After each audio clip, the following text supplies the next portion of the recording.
pernyataan Anda secara terbuka bahwa untuk pemilu atau Pilpres 2024 nanti Anda meyakini akan terjadi kecurangan. Oh iya. Apa yang Anda maksud dengan meyakini ada kecurangan? Karena selama pemilu Orde Baru, Orde Reformasi ini selalu ada kecurangan. Nah, kita lakukan sama-sama pendidikan politik ke masyarakat kita agar kemudian jauh lebih baik. Securang-curangnya, ini mohon maaf, rezim Jokowi merekayasa pemilu. Kalau kita semua bersama, saya pikir dia tidak akan mampu melakukan apapun. Kalaupun mampu melakukan apapun, kita bisa membalikkan keadaan dengan bersama-sama bertindak di tahun-tahun ini.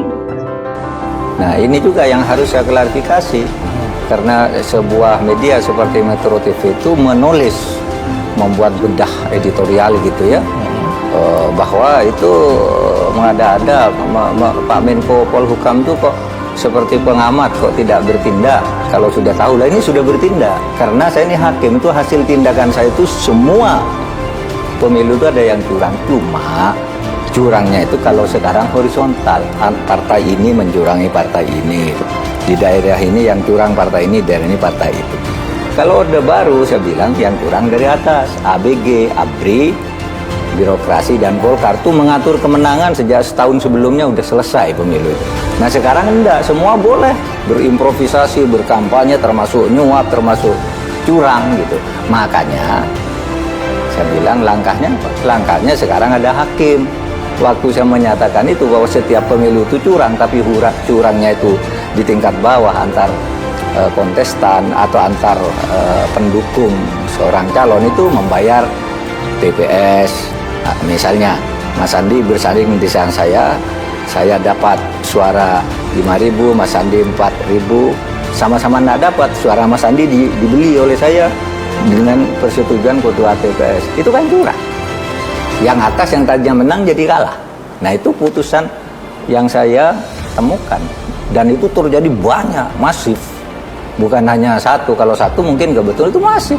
Oleh sebab itu setiap pemilu selalu gugatannya ke MK itu ratusan, bukan puluhan, ratusan. Jadi dengan pengalaman masa lalu Anda meyakini bahwa itu akan terjadi lagi di masa akan datang? Iya, pasti kecurangan itu kan ada, seperti perzinaan, permalingan itu kan selalu ada, makanya ada hukum. Sama, kecurangan pemilu, saya bilang jangan bermimpi ada pemilu. Dan tadi konfirmasi kepada Lodewijk Fredrik tidak membantah rekaman tersebut adalah dirinya yang berbicara dengan Kabiro Teknis Penyelenggaraan Pemilu KPU RI, Melgi Carolina Van Harling. Namun saat kami mengkonfirmasi kepada Kabiro Melgi, dirinya membantah pernah melakukan obrolan sambungan telepon tadi. Lalu bagaimana rekaman tadi juga menguatkan dugaan kecurangan proses verifikasi faktual partai politik. Sudah bersama kami Koalisi Masyarakat Sipil Kawal Pemilu Bersih, Ferry Amsari. Selamat malam Mas Ferry, apa kabar? Malam Mas. PP, hari ini ternyata ada bukti baru lagi. Bagaimana kemudian Anda juga pasti mendengarkan rekaman maupun konfirmasi, ini menjadi sebuah penguatan bagi dugaan kecurangan? Ya, rekaman ini luar biasa yang mengindikasikan ada rangkaian peristiwa-peristiwa lain dan kurang lebih menyatakan bahwa MS kan semua partai kecuali partai U. Spesifik begitu? Spesifik kan bahasanya. Jadi kita melihat bahasa-bahasa soal ini perintah dari komisioner, kita belum tahu, kita akan konfirmasi ke komisioner, bahkan disebut nama komisioner tertentu. Ini semakin memperkuat ya dengan bukti-bukti sebelumnya bahwa memang sudah ada kecurangan berjamaah atas perintah dari komisioner RI yang melibatkan sekretariat KPU RI baik di tingkat pusat maupun tingkat daerah. Perintahnya adalah memastikan MS partai-partai tertentu dan tidak menolong satu partai tertentu. Ganjar Pranowo tidak boleh kalah. Bagaimanapun caranya harus menang. Kalau kalah, gagal Kalimantan jadi negara sendiri. Kalimantan gagal jadi pangkalan militer Cina. Otomatis PDIP dan para pengkhianat NKRI lainnya yang sudah makan uang Cina, yang sudah teken kerjasama dengan Cina akan habis dibantai. karena Cina sudah habis-habisan memberikan bantuan tenaga, moral, dan waktu untuk PDI dan pengkhianat lainnya. Skema frontal kecurangan 2024, para menteri pengkhianat penjaga PDI dan Jokowi akan menekan jajarannya melalui surat keputusan menteri atas nama tugas negara. Tito Karnavian bertugas menaikkan surat suara. Erick Thohir membungkam akun yang menjatuhkan Ganjar menaikkan lawan Ganjar. Mengotak-atik polling suara di TV, radio, dan medsos lainnya nanti di Pilpres 2024. Agar rakyat percaya bahwa pemilu jujur dan transparan menghasilkan Ganjar pemenangnya. Menyiapkan pasukan khusus ahli ITE demi membungkam lawan Ganjar dan media informasi yang mendukung lawan Ganjar serta hater Ganjar.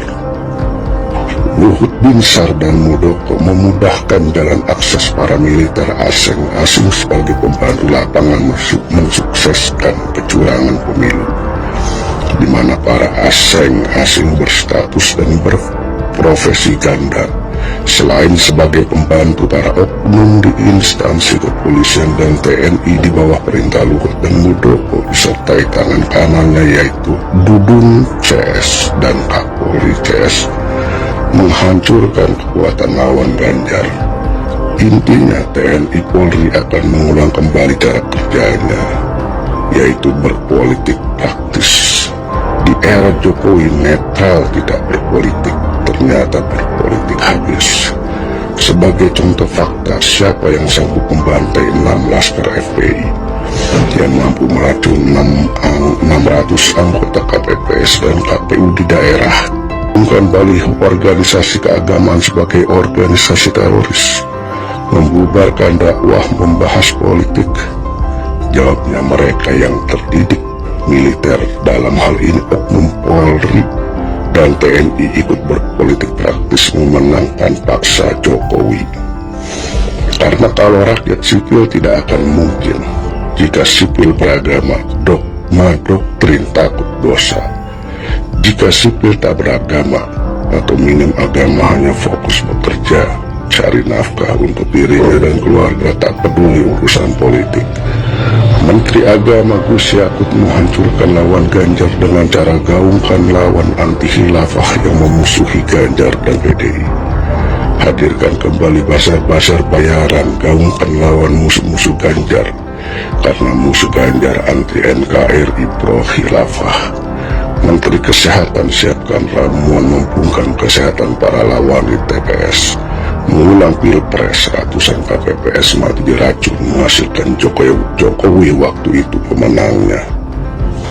Menteri Keuangan siapkan dana untuk para relawan Ganjar mencekoki orang awam di pelosok bahwa Indonesia di bawah pimpinan Jokowi PDI tidak ada asing-asing, tidak ada penjajahan. Buktinya, apakah ada sekarang seliweran di tempat para asing-asing yang digemborkan lawan Ganjar? Nggak ada kan? Orang awam bodoh di pelosok pun percaya. Ganjar tidak boleh kalah. Selangkah lagi Kalimantan terlepas dari Indonesia. Jika keinginan Cina terlaksana, hidup para asing-asing di Indonesia dan para koruptor dan pengkhianat negara akan semakin makmur. Persetan rakyat Indonesia kesulitan cari kerja di negara sendiri. Persetan rakyat kesulitan cari gas minyak bumi di negara sendiri. Tetap buat harga-harga kebutuhan masyarakat semakin tinggi, mau itu pupuk, listrik, biaya pendidikan, dan lain sebagainya, biar mampus rakyat miskin.